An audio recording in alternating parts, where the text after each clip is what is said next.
തുഴഞ്ഞു വന്ന വെള്ളം ഒരാൾ തന്നെ വലിച്ച് നേരെയാക്കുന്നു. അത് തോളിൽ ചുമന്നുകൊണ്ട് വണ്ടിയിൽ കയറ്റി പോകുന്നു.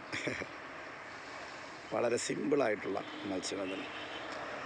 ഇതിന് ബോട്ടെന്ന് പറയാമെന്ന് എനിക്കറിയില്ല. എങ്കിലും ഇതിൽ 4ഉം 5ഉം പേര് വരെ യാത്ര ചെയ്യുന്നത് അവസരമുണ്ട്.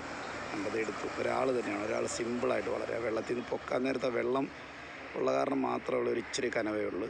അത് കഴിഞ്ഞ് കഴിഞ്ഞാൽ ഒരാൾ തന്നെ അതെടുത്ത് കൊണ്ടുപോവുകയാണ്.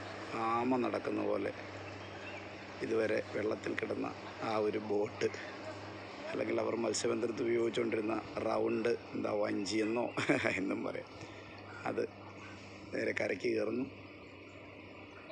അവരുടെ വണ്ടി അവിടെ കിടപ്പുണ്ട്. വണ്ടിയിൽ അവർ ലോഡ് ചെയ്യുന്നു, പോകുന്നു.